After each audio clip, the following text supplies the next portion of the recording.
Hello বন্ধুরা, আমি engineer Shantanu আর আপনারা দেখছেন আমার চ্যানেল এস এম কনস্ট্রাকশন। বন্ধুরা, অনেকদিন বাদে একটা ভিডিও দেবো করে ভাবছিলাম। বহুদিন হয়ে গেল, গ্যাপ মোটামুটি 7-8 দিন হয়ে গেল এর নেক্সট যে লাস্ট যে ভিডিও দিয়েছি। তো তার জন্য ক্ষমা প্রার্থী। আমি কিছু কাজের চাপে এবং নিজস্ব পার্সোনাল কিছু কাজের জন্য আমি দিতে পারিনি ভিডিওগুলো নিয়মিত। তো আশা করি এই ভিডিওগুলো নিয়মিত দিতে পারবো। আজকে যে গুরুত্বপূর্ণ এবং একটা খুব সুন্দর ভিডিও আপনাদের জন্য নিয়ে আসলাম, সেটা থাম্বনেল দেখে বুঝতে পারছেন, বা বলেই দিই যে আপনি যখন বিল্ডিংয়ের কোনো মানে কনস্ট্রাকশনের কোনো কাজের সঙ্গে জড়িত থাকবেন বা কাজ করবেন, তার জন্য যে মূল যে কাজ কিছু কিছু আছে, মেন পয়েন্টগুলো, তার মধ্যে কংক্রিটের কাজ, মানে কংক্রিটের ঢালাইয়ের কাজ সবচেয়ে গুরুত্বপূর্ণ একটা অংশ এবং কাজ যদি মানে ধরা হয়, সেক্ষেত্রে কংক্রিটটাকে খুবই একটা গুরুত্বপূর্ণভাবে আমরা ধরে থাকি বা মানে আমরা ভেবে থাকি। তো সেই কংক্রিটের কাজের জন্য কি কি আমরা গুরুত্বপূর্ণ পয়েন্টগুলো আমরা নজর দেবো, বা কোন জিনিসগুলো দেখলে কাজের কোয়ালিটির দিক দিয়ে কাজের কোয়ালিটিগুলো ভালো হবে, গুণগত মান ভালো থাকবে, তার ওয়ার্কেবিলিটি, কাজ করতে ভালো হবে, সব কিছু বিষয়ে তার একটা ছোট্ট কিছু পয়েন্ট দিয়ে আমি আপনাদের সাথে তুলে ধরার চেষ্টা করছি। তো দেখুন, আমি একটা যে কোনো কনস্ট্রাকশন কাজে কাজ করতে গেলাম, তার জন্য কিছু কিছু পার্ট আছে। একটা কনস্ট্রাকশন কাজ করতে হলে কিছু স্টেপ বাই স্টেপে আমাকে এগোতে হবে। যেমন আমি ধরুন একটা কনস্ট্রাকশন কাজ ধরছি, ধরুন বিল্ডিং কাজ করবো। আমরা ম্যাক্সিমাম বিল্ডিং কাজ করছি, ছোটোখাটো কাজ বলুন, বিল্ডিং কাজ হোক, ড্যামের কাজ হোক, বা কালভার্টের কাজ হোক, ব্রিজের কাজ হোক, ব্রিজের পায়ার বা বিভিন্ন অংশের কাজ হোক, রাস্তার বা রোডসের কাজ হোক, বিভিন্ন রকম কনস্ট্রাকশন কাজ আছে। মানে ইরিগেশন ডিপার্টমেন্টে ইরিগেশনের কাজ হোক, যে কোনো কাজই হোক না কেন, তার জন্য প্রত্যেকটা কাজের স্টেপ বাই স্টেপ আমাকে এগোতে হয়। হট করে আমি কংক্রিট গিয়ে ঢেলে দিলাম, এরকম তো হয় না। তো তার জন্য কিছু কিছু স্টেপ বাই স্টেপ হয়। তো আমি বিল্ডিংয়ের ধরুন একটা বিল্ডিংয়ে একটা কনস্ট্রাকশন কাজ করব, তার জন্য কী করতে হবে না, স্টেপ বাই স্টেপ প্রথমে আমাকে একটা লেআউট করতে হবে। যে জায়গাটা আছে, সেই জায়গা লেআউট করতে হবে, তার লেভেল তুলতে হবে, কতটা লেভেল আমি বিল্ডিংয়ের প্লিন্থ লেভেল করব, বা সেই জিএল লেভেল থেকে কতটা ডাউনে আমি মানে কী বলে মাটি থেকে কতটা ডাউনে আমার ফুটিংয়ে ফাউন্ডেশনে মাটি কাটবো, সেসব বিভিন্ন রকম বিষয় থাকে। তো তারপর আমি সেইটাকে কাজ একটার পর স্টেপ করতে করতে আমি তারপর ঢালাইয়ের জায়গাটা যখন রড বিছানো হবে বা ঢালাই করব, মানে রেনফোর্সমেন্ট কংক্রিট করব, তো সেই সব বিষয়ের উপর তার মধ্যে লেআউট কাজ, মাটি কাটা, তারপরে তোমার আপনার শাটারিং করা, রেনফোর্সমেন্টের কাজ করা, মানে রডের কাজ করা, বাইন্ডিং করা, সব কিছু ঢালাই করা, তাকে কিউরিং করা, গাঁথনি করা, প্লাস্টার করা, ইত্যাদি এরকম বিভিন্ন রকম পার্ট, বিভিন্ন রকম মানে সমস্ত কিছু কাজগুলো নিয়ে কিন্তু একটা বিল্ডিংয়ের কাজ হচ্ছে। তো তার মধ্যে আমি আজকে একটা গুরুত্বপূর্ণ যে অংশ, সেটা হচ্ছে কংক্রিট ঢালাইটা কীভাবে করবো এবং ঢালাইয়ের কীভাবে গুণগত মান, কোন কোন দিক দিয়ে দেখলে বা কোন কোন বিষয়গুলো নজর রাখলে গুণগত মানটা সঠিক থাকবে, সেটাকে আমি আপনাদের কয়েকটা ছোটো ছোটো পয়েন্টে আপনাদের সঙ্গে তুলে ধরার চেষ্টা করছি বা মানে নিয়ে আসছি। ইউটিউবে অনেক ভিডিও আছে, তো আপনারা কিন্তু আমার যারা ফ্যান ফলোয়ার্স, বা আমার ভিডিওগুলো নিয়মিত দেখছেন, বা আপনাদেরকে যাদের এই ভিডিওগুলো পৌঁছাচ্ছে, তারা কিন্তু অবশ্যই গুরুত্বপূর্ণ সহকারে দেখতে পারেন, এবং এটুকু বলতে পারবি স্কিপ না করে ভিডিওগুলো দেখুন, তাহলে কিন্তু অনেক কিছু শিখতে পারবেন। অ্যাজ এ সিভিল ইঞ্জিনিয়ার বলছি, আমার অভিজ্ঞতার কথা বলছি। আমি আজকে হয়তো আমার 10-12 বছরের উপর এক্সপিরিয়েন্স হয়ে গেছে কাজের ক্ষেত্রে। তো সেই ক্ষেত্রে আমার যতটুকু নলেজ, ততটুকুই আপনাদের সামনে তুলে ধরার চেষ্টা করছি, কাজের সূত্রে, কাজের এক্সপিরিয়েন্সের উপর নির্ভর করে। তো চলুন বেশি কথা না বলে এই দিক থেকে তো আমি মেন গুরুত্বপূর্ণ পয়েন্টগুলোতে আসি। তো দেখুন, ঢালাই আমি করতে গেলে, একটা কংক্রিটের ঢালাই করতে গেলাম, ধরুন তার আগে রড বিছানো গেলো, আমি রডের কথাটাকে ছেড়ে দিলাম, যে রডটাকে আমি পরের এই ব্যাপারগুলো পরপর আলাদা আলাদা এক একটা ভিডিও দিয়ে আসবো, যে রডের কাজ, লেআউট কীভাবে করবো, লেআউটের কাজ কোন কোন বিষয়গুলো লক্ষ্য রাখতে হবে, লেভেলের কাজ, সব কিছু বিষয়। তো আজকে আসবো কংক্রিটের ব্যাপার নিয়ে। কংক্রিট কাজ করতে গেলে কোন কোন বিষয়গুলো নজর রাখতে হবে, সেগুলো আমি আসি। প্রথমে আমি কংক্রিট করতে গেলে যেটা করব, সেটা হলো সিমেন্ট কিনবো বাজার থেকে, তাই তো সিমেন্ট কিনবো, বালি কিনবো, পাথর কিনবো, এই তিনটে মেন উপাদান। এবং তার মধ্যে জল তো আমাকে কিনতে হচ্ছে না, জল আমি পেয়ে যাচ্ছি। তো যেটা প্রথমে দেখবো, যে সিমেন্টটা আমি যখন বাজার থেকে কিনবো, তখন সিমেন্টের কোয়ালিটি চেক করতে হবে। কোয়ালিটি বলতে কি, সিমেন্টের আপনি তো কোয়ালিটি চেক করতে পারবেন না, যে স্ট্রেংথ কোয়ালিটি চেক করতে পারবেন, হয়তো টেস্টগুলো করতে পারবেন না বাড়িতে। তো আপনাকে প্রথমে দেখে নিতে হবে যে সিমেন্টের প্রথমে দেখে নিতে হবে যে সিমেন্টের ম্যানুফ্যাকচার ডেটটা দেখে নিতে হবে। দেখুন, ম্যানুফ্যাকচার ডেটটা বস্তাতে লেখা থাকে, সেটা আপনারা অনেকেই জানেন না, যেটা দেখাচ্ছি ভিডিওতে, যে দেখুন ম্যানুফ্যাকচার ডেট কী হয়। সেখানে অনেক ক্ষেত্রে ডেট লেখা থাকে, বা লেখা থাকে উইক হিসাবে লেখা থাকে। সেই হিসেবে আপনাকে কাউন্ট করতে হবে, যে উইক এত সপ্তাহ, হয়তো 22 সপ্তাহ আছে, সেক্ষেত্রে 22 সপ্তাহ মানে আমাকে দেখতে হবে 4 সপ্তাহে 1 মাস, 22 সপ্তাহ, এবং হয়তো দেখালো 2000 মানে এত 2022 বা 2025, 2026, 2027 কিছু একটা লিখে দিল। তো 2026, 27 তো হয়নি, 2026 হয়তো দেখা হলো 15 উইকস। তো সেক্ষেত্রে আমার 15 উইকস তার মানে আমাকে মান্থ হিসেবে আমাকে করতে হবে যে 15 উইকস মানে আমার কতগুলো সপ্তাহ হচ্ছে, সেই হিসেবে আমাকে মান্থ মানে কতগুলো সপ্তাহে হচ্ছে। 1 মাসে আমার 4টে সপ্তাহ, তাহলে আমাকে মানে 15 ভাগ 4 মানে আমার 3 4 12, 3 মাস হচ্ছে 3 5 3 4 12 আর 4 4 16, আমার 4 মাস হচ্ছে না, আমার 3 মাস সামথিং যে। তার মানে একবার দেখুন হিসাব করতে জানুয়ারি, ফেব্রুয়ারি, মার্চ মাসের এত তারিখে বা এত ডেটে আমার হচ্ছে। তো যখনই আপনি এইভাবে ক্যালকুলেশনটা করে নিতে পারবেন, তখন কিন্তু আপনাকে এবারে দেখতে হবে যে সিমেন্টের বস্তাটা আমি কারেন্ট মাল পেয়েছেন কি না। এখন আপনাদেরকে একটা ব্যাপার বলি যে যদি সিমেন্ট আপনি স্টকে থাকছে বা বাজারে মানে হয়তো কোনো গোডাউনে স্টকে থাকছে বা সাপ্লাই কাছে অনেক দিনের স্টকে আছে, দেখা গেলো আপনি সেটা 3 মাস 4 মাস হয়ে গেল, এখন মার্চে হয়তো বা জানুয়ারি মাসে হয়তো ম্যানুফ্যাকচার ডেট পেয়েছেন, আজকের ডেটে হয়তো আজকে হচ্ছে মাস হচ্ছে জুন মাস শেষের দিক। তো জুন মাস ধরুন, জুন মাসের 10-12 তারিখ শেষের দিন, মানে মধ্যবর্তী অংশ মানে মাঝামাঝি। তো সেক্ষেত্রে দেখা গেল যে জানুয়ারি মাস থেকে জুন মাস, জানুয়ারি, ফেব্রুয়ারি, মার্চ, এপ্রিল, মে, জুন, অর্থাৎ বা ফেব্রুয়ারি মাসে যদি হয় মানে 5-6 মাস যদি হয়ে যায়, পিছিয়ে যায়, তাহলে সিমেন্টটা কিন্তু স্ট্রেংথ কিন্তু আপনি 100% পাবেন না। অর্থাৎ এখানে আমি আপনাকে বলে দিই, 3 মাস যদি সিমেন্টে যদি ম্যানুফ্যাকচার ডেট থেকে 3 মাস যদি আপনি পরে ইউজ করেন, সেক্ষেত্রে সিমেন্টের স্ট্রেংথ 0 থেকে 20% আমরা বলি, মানে অর্থাৎ 20% স্ট্রেংথ রিডিউস হবে, অর্থাৎ কমে যাবে। তাহলে মাথায় রাখতে হবে যে 3 মাসের জন্য যদি সিমেন্ট হয় সেক্ষেত্রে 20% স্ট্রেংথ কমে যাবে। আর যদি 6 মাসের পর্যন্ত হয়ে যায়, সেক্ষেত্রে আপনার স্ট্রেংথটা 30% পর্যন্ত কমে যাবে, এবং 12 মাসে হলে সেটা 30 থেকে 40% কমে যাবে, এবং বা বলতে পারি 40 থেকে 50% কমে যাবে। এবং 2 বছর বা অর্থাৎ 24 মান্থ যদি হয়, মানে অনেক দিন হয়ে গেল পুরাতন, অথচ হয়তো দেখালো সিমেন্টটা নরম আছে, কিন্তু 2 বছর হয়ে গেল, অর্থাৎ 24 মাস আগে আমার ম্যানুফ্যাকচার ডেট, বহুদিন আগে সিমেন্ট ছিল, সেক্ষেত্রে সেটা 50%-এর থেকেও বেশি স্ট্রেংথ কমে যাবে। অর্থাৎ আপনাকে বুঝে নিতে হবে যে সিমেন্টটা কিন্তু কাজের দিক থেকে স্ট্রেংথ আমি কিন্তু কংক্রিট যখন ঢালাই করবো সেটা কিন্তু পাচ্ছি না ঠিকঠাক।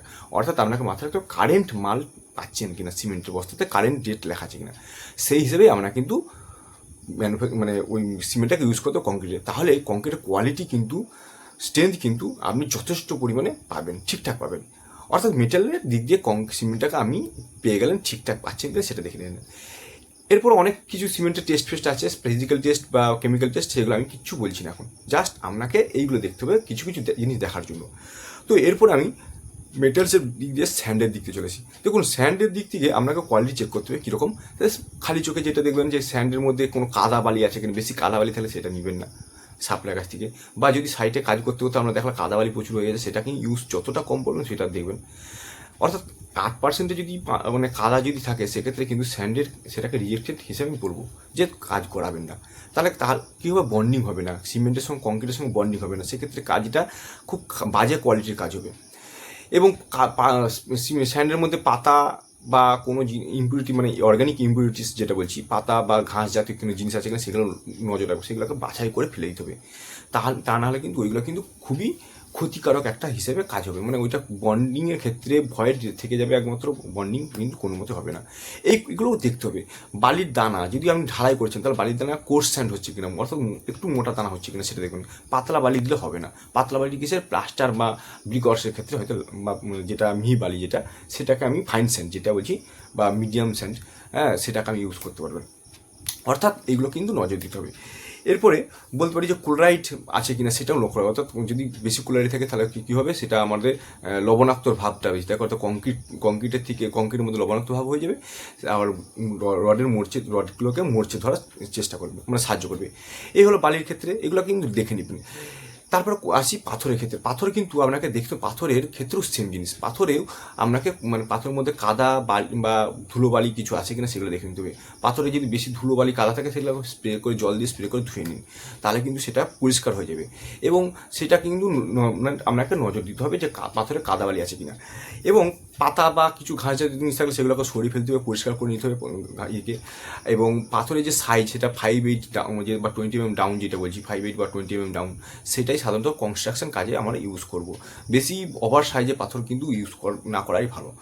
দেখা গেল পাতলা এবং ইলংগেটেড পাথর, সেক্ষেত্রে দেখা গেলো ওয়ার্কেবিলিটি কাজের ক্ষেত্রে কোয়ালিটি মানে স্ট্রেংথও কমে যাচ্ছে, সেটা তার ওয়ার্কবিলিটি ঠিকঠাক পাওয়া যাচ্ছে না, অনেক রকম ব্যাপার আছে। তো সেইগুলো কিন্তু আপনাকে নজর দিতে হবে। বড়ো সাইজে ওভার সাইজে পাথর কিন্তু কোনো রকম ইউজ করা যাবে না। হ্যাঁ, অনেকেই বলে বড়ো সাইজে পাথর দিলে সে স্ট্রেংথ বেশি, না, কোনো মতেই না। পাথরের একটা নির্দিষ্ট মাপ আছে, 20 mm ডাউন যদি আপনি ইউজ করেন ঠিকঠাকভাবে, এবং পাথরের সাইজ সেটা গোলাকার বা কিউবেকাল যদি হয়, সেটার ওয়ার্কেবিলিটি যেমন ভালো হবে, স্ট্রেংথও ভালো থাকবে। হ্যাঁ, সেইগুলো কিন্তু নজর দিতে হবে পাথরের দিক দিয়ে। পাথরের ওয়াটার অ্যাবজর্বেশন 5% বেশি হওয়া যাবে না, এইগুলো মাথায় রেখে চলতে হবে। অর্থাৎ বেশি জল যদি শোষণ করছে পাথরটা, তাহলে দেখতে হবে সে ভয়েড আছে তার মধ্যে, পাথরের মধ্যে অনেক ভয়েড ফাঁকা থাকে, সেগুলো জল শোষণ করছে, অর্থাৎ সে অলরেডি জল শোষণ করছে এবং তার স্ট্রেংথ অলরেডি কমে গেছে বা কমের দিক থেকে। তো সেরকম পাথরকে আপনি চোখে দেখলেই বুঝতে পারবেন যে পাথরটা ঠিকঠাক আছে কিনা, সেটা কিন্তু আপনাকে নজর দিতে হবে। যারা পাথর নিয়ে অনেকদিন যারা কাজ করছেন তারা কিন্তু বুঝে নেবে যে পাথরটা ভালো কিনা। তো এই হলো ব্যাপার পাথরের ক্ষেত্রে। তো মেটালস 3টা আমি পেয়ে গেলাম, যত বালি, সিমেন্ট, স্যান্ড এবং পাথর, 3টারই আমি বলে দিলাম। এরপরে আমি বলবো প্রপার রেশিওতে আমি মিক্সিং করছি কিনা, অর্থাৎ M20 বা M15 বা M25 ইত্যাদি গ্রেডগুলোতে আমি ঠিকঠাক রেশিওতে মেনটেন করছি কিনা, অর্থাৎ M15 অর্থাৎ 1, 2, 4 আমি ঠিকঠাক ঢালছি কিনা, অর্থাৎ 1 ভাগ বালি, 1 ভাগ সিমেন্ট, 2 ভাগ বালি, 3 ভাগ আমার পাথর হচ্ছে কিনা সেটা দেখে নিতে হবে। 1, 1.5, 3 অর্থাৎ M20তে, অর্থাৎ M20 আমি যে ঢালছি, অর্থাৎ 1 ভাগ আমার সিমেন্ট, 1.5 ভাগ বালি, এবং আমার হচ্ছে 1, 1.5, 3 ভাগে আমি কী বলে আমার পাথর হচ্ছে কিনা। তো এইগুলো আমাকে দেখে নিতে হবে। তো আমাকে এই রেশিওগুলোকে ঠিকঠাক মেনটেন হচ্ছে কিনা সেগুলো দেখে নিতে হবে। অর্থাৎ M20 যদি M15 যদি ঢালি 1, 2, 4 ঠিকঠাক আসছে কিনা, M15 ঢালি 1, 1.5, 3 হচ্ছে কিনা, সেগুলো কিন্তু নজর রাখতে হবে। অনেক সময় বালিটা আমার বেশি দিই, 1, 1.5, 3 ক্ষেত্রে 1.5 জায়গায় 2 দিই, সেক্ষেত্রে বালির ময়েশ্চার কন্টেন্ট যদি বেশি থাকে, হয়তো সেক্ষেত্রে বাল্কিংয়ের জন্য বাল্কিং অফ স্যান্ডের জন্য সেক্ষেত্রে আমরা অনেক সময় বালিটা পরিমাণ বেশি দিই, অর্থাৎ 2টো তখন বালি দিই, সেটাও কিন্তু নজর দিতে হবে। অনেক মিস্ত্রিরা কী করে বালিটার পরিমাণ বেশি দিয়ে কাজের ওয়ার্কেবিলিটি নাকি তাড়াতাড়ি বাড়ানোর জন্য সেইগুলো বালিটা বেশি দিয়ে দেয়, তার জন্য সেক্ষেত্রে কী হয়, স্ট্রেংথটা একদম কমে যায়। এটা কিন্তু খুবই একটা গুরুত্বপূর্ণ ভাইটাল একটা ব্যাপার, যে কংক্রিট মিক্সিং সময় আপনাকে কিন্তু নজর দিতে হবে যে আপনার নিজের বাড়ি হোক, নিজের কাজে যে কোনো কনস্ট্রাকশন কাজ হোক, যে কোনো জায়গায় একটা সিভিল ইঞ্জিনিয়ার বা যারা সিভিল ফ্রেশার স্টুডেন্ট, তাদেরকেও বোঝা দরকার যে রেশিওটা ঠিকঠাক মেনটেন হচ্ছে কিনা। যদি রেশিও মেনটেন না ঠিক হয়, তাহলে মিস্ত্রিদেরকে যারা ঢালাই করছে তাদেরকে বলতে হবে যে ঠিকঠাক হচ্ছে না বাবা। এরপরে চলে আসি ওয়াটার সিমেন্টের ওয়াটার রেশিওটা যে মানে কংক্রিটের, সেক্ষেত্রে খুবই একটা ভাইটাল পয়েন্ট এবং ভাইটাল দিক, যে ওয়াটার যদি আমি বেশি দিয়ে দিই, জল যদি বেশি দিয়ে দিই, তাহলে ওয়ার্কেবিলিটি হয়তো বাড়ছে কিন্তু স্ট্রেংথ একদম হুড়ুর নেমে যায়।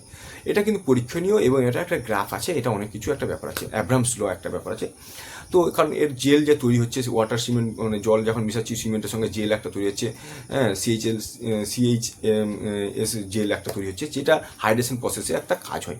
তো এই জল যদি বেশি পরিমাণে মিশিয়ে দিই, তাহলে কী হয়, যে এর স্ট্রেংথটা অনেক কমে যায়। তার জন্য জলের একটা নির্দিষ্ট মাপ আছে। সাধারণত আমরা কী হই, যে সাধারণত আমাদের একটা ব্যাপার থাকে যে ওয়াটার সিমেন্ট রেশিওতে আমরা 0.4 থেকে 0.60 এই পর্যন্ত আমরা রেশিওতে যদি আমরা কাজ করি ওয়াটার সিমেন্ট রেশিও, তাহলে কিন্তু আমরা মোটামুটি একটা জলের রেশিও হিসেবে পাবো। অর্থাৎ যদি আমি এক্ষেত্রে 50 কেজি সিমেন্টে যদি আমি 1 ব্যাগ সিমেন্ট ধরি, সেক্ষেত্রে আমি যদি দেখা হলো M20 একটা গেড়ে ধরছি, সেক্ষেত্রে M20 হয়তো রেশিও ভ্যালু 0.5, তাহলে আমার সেক্ষেত্রে আমার M20-র জন্য 1 ব্যাগের জন্য মানে M20 গ্রেডের 1 ব্যাগের জন্য সিমেন্ট কত লাগবে, জল লাগবে 1 ব্যাগের সিমেন্টের জন্য, তাহলে 50 × 0.5 মানে 25 লিটার জল লাগবে।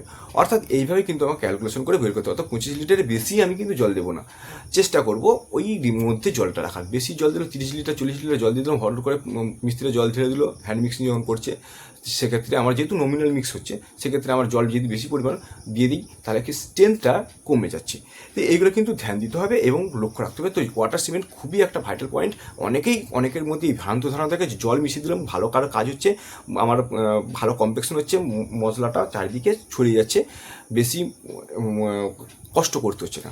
অর্থাৎ এক্ষেত্রে ওয়ার্কেবিলিটি হচ্ছে, কাজ করতে সুবিধা হচ্ছে, কিন্তু স্ট্রেংথ কিন্তু আপনার কমে যাচ্ছে। এই হচ্ছে একটা ব্যাপার। এবং জল মিশিয়ে দিলে পাথরটা নিচের দিকে চলে যায়, বালিটা নিচে চলে, মানে অর্থাৎ সেগ্রেগেশনটা আস্তে আস্তে হয়ে যায়, বন্ডিংটা ঠিকঠাক হয় না, এইটা একটা ব্যাপার থাকে। এরপর বলবো প্রপার মিক্সিং টাইম মেনটেন করা। অর্থাৎ আমি যখন হপার মেশিনে যখন মিক্সিং করব, তখন কিন্তু আমাকে নজর দেখতে হবে হপারটা যখন ঘুরছে রিভলিউশন দিচ্ছে সেটা 2 থেকে 3 মিনিট যেন মানে মিনিমাম টাইমটা লাগে, বা বলতে পারি যে 2 থেকে 3 মিনিট, 2 মিনিট হচ্ছে মিনিমাম, 3 মিনিট ম্যাক্সিমাম, এর মধ্যে যেমন হপারটা যেমন ঘুরতে থাকে। তারপরে আমি মশলাটা দেবো, অর্থাৎ মিক্সিংটা ঠিকঠাক হচ্ছে, বা হ্যান্ড মিক্সিং করছি, বারবার কোদাল দিয়ে ঘোরাচ্ছি, লেবার দিয়ে বারবার ভালো করে ঘুরতে হবে এবং তাকে ভালো করে ফেড করে উঠাতে হবে, ঢালাইয়ের কাজের জন্য উপযুক্ত হচ্ছে কিনা সেটাও দেখতে হবে। এইগুলো কিন্তু নজর দিতে হবে।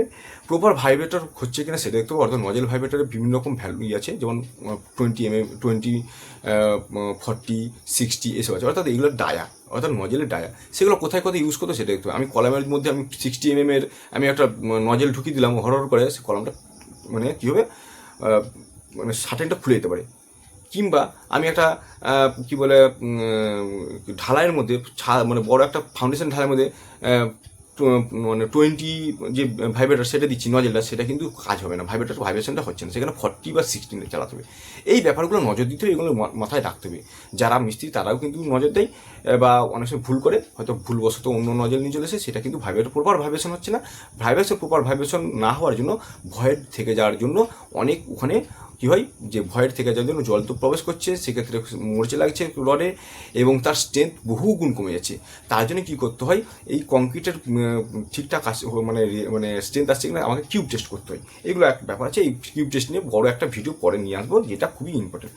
আচ্ছা, পোরিং টাইমে আমাকে দেখতে হবে যে ঢালছি যখন, সেই সময় একটা গুরুত্বপূর্ণ একটা ভাইটাল জিনিস, যে ঢালার সময় দেখা যাবে যে ফ্রি ফল, যেটা আমি কত উঁচু দিয়ে ঢালবো, মিনিমাম পারমিশনেবল লিমিট হচ্ছে আমি 1.5 মিটার, অর্থাৎ আমি 5 ফিটের বেশি আমি যেমন উঁচুর থেকে না ঢালি।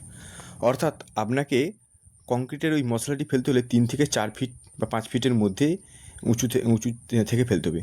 তার কারণ 5 ফিটের উপরে যখন ফেলবেন তখন পাথর বালি আলাদা হয়ে যাবে, সিমেন্টের স্যালারি আলাদা হয়ে যাবে, একটা সেগ্রিগেশন এর একটা সৃষ্টি হবে, যেটা কিন্তু খুবই কংক্রিটের মানে ক্ষতি করতে পারে। মানে কংক্রিটের যে স্ট্রেংথ যতটা আসার কথা তখন কিন্তু আসবে না, অর্থাৎ কংক্রিটটা তখন পোর হয়ে গেল, ভয়েড হয়ে গেল, সেগ্রিগেশন হয়ে গেল, মানে ভয়েড হয়ে গেল, কংক্রিটের কোনো সেখানে স্ট্রেংথ আসবে না, মানে 100% যে স্ট্রেংথ আসার কথা কোয়ালিটির দিক দিয়ে, মানে কোয়ালিটি কন্ট্রোল তখন আমার আর ঠিক থাকলো না। তো এই রকম বিষয়গুলো কিন্তু লক্ষণীয় বিষয় হয়ে যায়, গুরুত্বপূর্ণ বিষয় হয়ে যায়, তখন এগুলো কিন্তু লক্ষ্য রাখতে হবে। অর্থাৎ আমি আজকে আপনাদের ভিডিওর মাধ্যমে বললাম যে একটা কংক্রিট ঢালতে, কংক্রিট মানে মাখানো থেকে শুরু করে, কংক্রিট তৈরি করা থেকে শুরু করে, মিক্সিং থেকে শুরু করে, তার আগে থেকে মেটেরিয়ালস কীভাবে চেক করবেন, কোন মেটেরিয়ালস দিয়ে কাজ করছি না, বা সিমেন্ট বালি পাথর, সেগুলোর কীভাবে চেক করবেন, এবং কংক্রিট মাখানোর সময় পর্যন্ত, এবং কংক্রিট মাখানোর সময় কতটা টাইম নেবেন, কীভাবে মিক্সিং করবেন, তার স্ট্রেংথ কীভাবে আসবে, সেই সম্পর্কে বিষয় আমরা তুলে ধরলাম, এবং তারপরে ঢালার ব্যাপারটা নিয়েও আপনাদের সামনে তুলে ধরলাম। তো এই বিষয়গুলো খুবই গুরুত্বপূর্ণ বিষয়, যা আপনাদের কাছে খুবই একটা আশা করি ভালো ভিডিও আমি আপনাদেরকে উপহার দিতে পারলাম। তো যাই হোক, আজকের এই ভিডিওটা বেশি বড় করছি না, ভিডিওটা কেমন লাগলো অবশ্যই বলবেন, একটা লাইক অবশ্যই আমার জন্য একটা আসতেই পারে যদি ভিডিওটা ভালো লাগে আপনাদের কাছে। তো এবং কমেন্ট করে বলুন এরপর কোন ধরনের ভিডিও নিয়ে আসবো সেটা অবশ্যই বলুন। তো আজকে ভিডিও এই পর্যন্ত, ততদিনে ভালো থাকুন, সুস্থ থাকুন, ধন্যবাদ।